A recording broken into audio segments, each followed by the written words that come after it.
All right, good morning. Today we're going to walk you through how to do an oil change on a 2013 Chevy Cruze ECO 1.4 turbo. Um, this process basically will cover the Chevy Cruze, whether it's an LT, ECO, 1LT, 2LT, an RS, or an LTZ. As long as it has a 1.4 turbo in it, this will apply to you. If you have an LS with a 1.8, the process is a little different. So the first thing you want to do is get the car into a dry space. I have my car up on jack stands just because I have the Eco version, so it's a little bit lower, and there's a lower air dam fascia that makes it a little bit harder to crawl underneath it. So I have it up on jack stands. I think for the next time I do this, I'm going to buy a set of ramps because it's kind of a pain in the butt to get up on jack stands, just because of the all the underbody covers and everything else. You're very limited as far as jacking and everything else, and it's kind of hard to get a jack.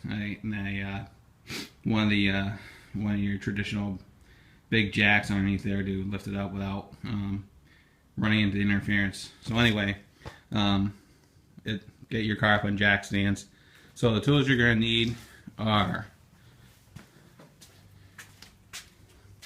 a 3/8 ratchet with a 10mm socket, preferably 6-point, another 3/8 socket, and what I have here is this is a 24mm socket for taking off the cap for the oil filter, and I have it on a 1/2-inch adapter going to a 1/2-inch to a 3/8 adapter going to a universal to an extension. It just makes it a little bit easier, and I'll walk you through that once we go to that. The next thing you're going to need is a 5-gallon container of Mobil 1 5W30. Since the motors in the Cruzes are turbo and they're reasonably small displacement, Chevy or GM actually recommends a full synthetic on it. And what I would recommend everybody, if you're going to do an oil change, say going to your Pep Boys or Advanced Autos or Napa for your oil, because typically a 5-gallon and a 5-quart container at those stores are typically $37. You can pick up the same container at Walmart for $25 to $27. So if you're going to get oil, go to Walmart to grab your oil. And the last thing you're going to need is the filter. I typically go to my Chevy dealer to get it because they seem to have the best price on it. It's a genuine filter. I picked this filter up at my Chevy dealer yesterday, and it was $6. So, you can buy your filter wherever you want, but there's a part number right there, PF2257G. What I've run into is, even if you want to go to like Advanced Auto or your traditional parts stores, typically they don't seem to carry this cartridge style filter. So you may have better luck going to some independent shops, but it's just easier for me to just go to the my Chevy dealer, which is 5 minutes down the road for me. It's just a little bit easier. So I'm going to walk you through the process. This will be a bunch of videos kind of mashed into one, so stay tuned. Okay, so the first step you want to do is, we're going to drain the oil, but I'm going to start up top first. So the first thing I'm going to do is I'm going to open up the cap just to vent the system so air gets in there. I'm going to pull the dipstick. And so the oil filter that this car uses is a cartridge style, and it's located on the side of the motor. It's on the right hand side. So the reason I have this on a universal is because it's kind of at an awkward angle to get at. So once you have everything set up, basically you just put it on there.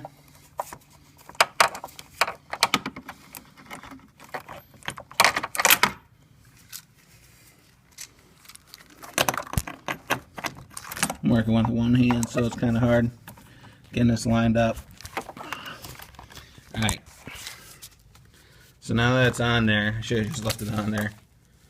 Alright, so now it's on there. All you do is just give a little twist and it comes right off.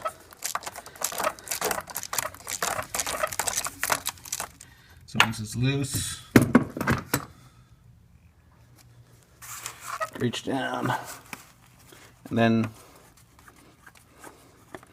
unscrew it, and the cartridge and the cap will come out as one. So there's the original filter. So I'm just going to take this over to the bench.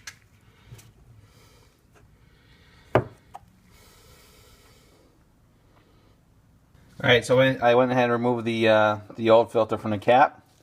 And when you buy the filter, they actually give you two things in the box. They actually give you the filter itself, and another thing they give you is a new O-ring for the cap.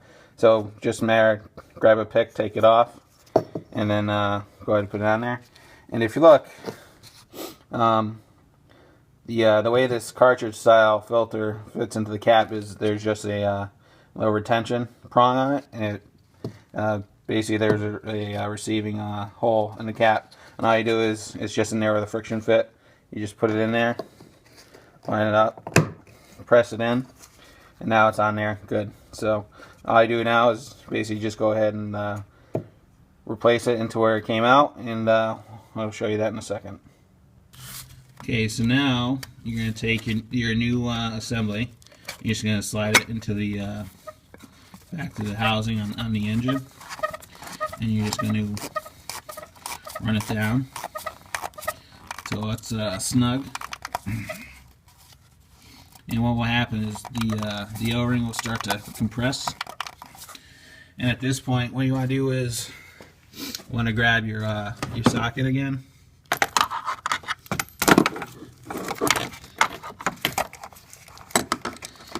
Put it back on there. Sorry guys for blocking the shot.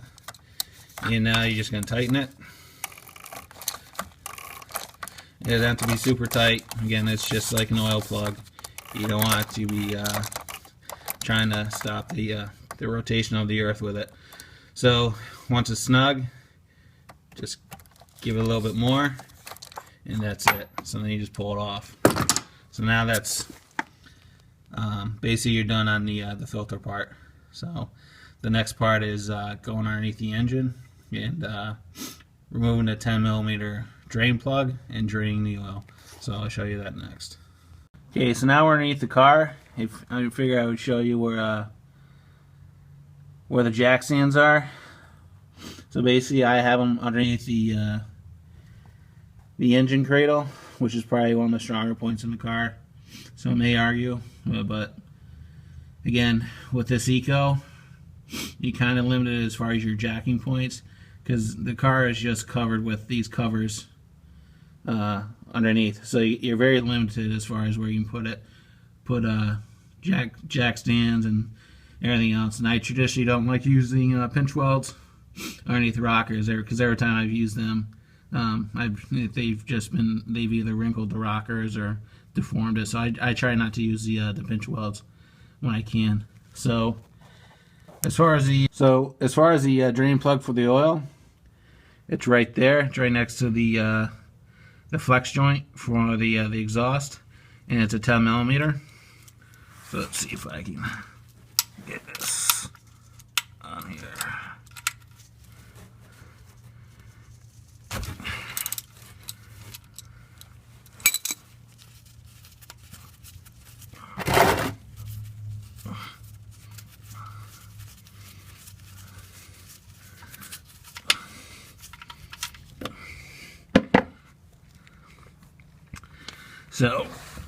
So it's just a 10mm plug. It's relatively easy to access to it, and the drain's located right at the bottom of the pan. So as far as once you get down here and get access to the car, it's pretty easy as far as getting access to the plug. So Another reason I put it up on jack stands, I'm a big guy. I'm like 6'1", 260, and the car is just too low. I've read, stuff on Cruise Talk and everything else that people can get underneath the car and just reach the drain with one hand. Fortunately, I'm too big to get underneath the car to do it, so I just find it easier just to take the 5 minutes to put up on the jack stands and give me a little bit better access. So basically that's it. Once you drain the oil, let it drain for like 5 minutes, and go and replace the plug and go from there.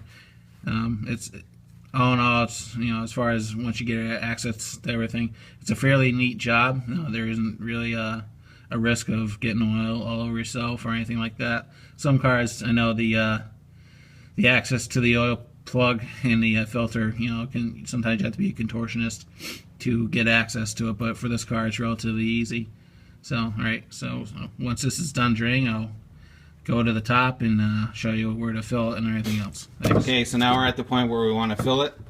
The capacity for the Chevy Cruze is actually only 4 quarts in the sump. So it doesn't make any sense to buy the single quart containers of Mobil 1, because you can actually buy the 5 quart container cheaper than what you can buy 4 single quarts for. Because the last time I looked, I think a single quart is like $8, so that's $32, and you can get the 5 quart for roughly $25, $26, depending on the price of Walmart at the time. So what's going to happen is you're going to have a quart of oil left over from each oil change. So what's going to happen is look at it this way, every 4th oil change is essentially going to be free. So what you're going to do is, as you're buying these containers, you'll basically you're going to save the first one, which is going to have a quart in it, and then once you fill 4 quarts from this, take the quart that's left over from it, put in the original container, put your waste oil into this one, and then bring it back to your recycling center. So what you want to do is, when you go to fill it,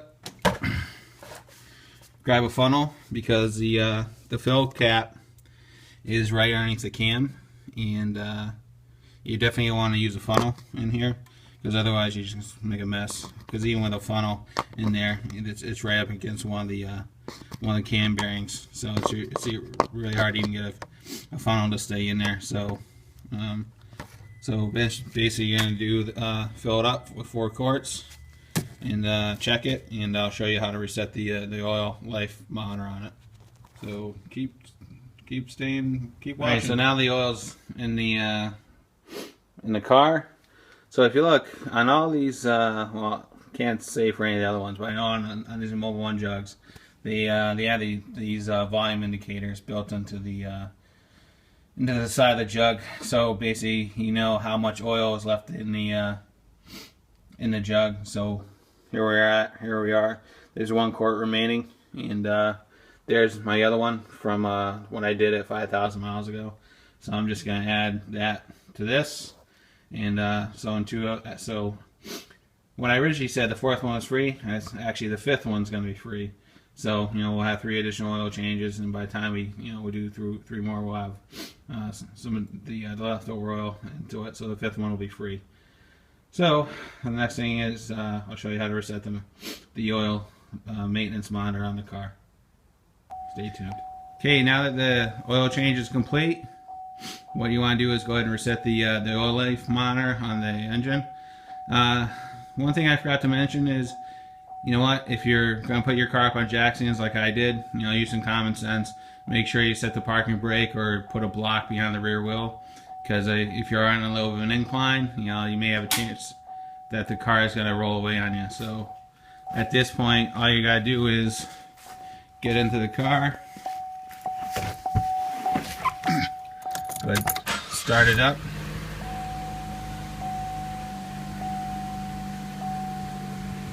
and you're gonna hit the menu on the driver information control center on the left hand side. You're gonna get to the options screen, and then you're gonna go down to the remaining oil life, and then you're gonna hit the reset button, which is right here at the end of the stock, and you're gonna press and hold it, It's going to ask if you want to reset it, so you go up and go to yes, and then hit it. Now it's back at 100%, so which is good for about 5,000 miles. So basically, that's how you do the oil change in the in your Chevy Cruze 1.4 turbo. Really, there's not much to it. It's probably one of the easier oil changes I've done on all the cars I've owned, other than having to put up on jacks. It's a fairly simple process. But again, I think I'm going to go buy some ramps to take care of that. So thanks for watching. Like, comment, and subscribe. If you have any questions, go ahead and leave them in the comments thread, and I'll reply to them as soon as I can. Thanks. Bye.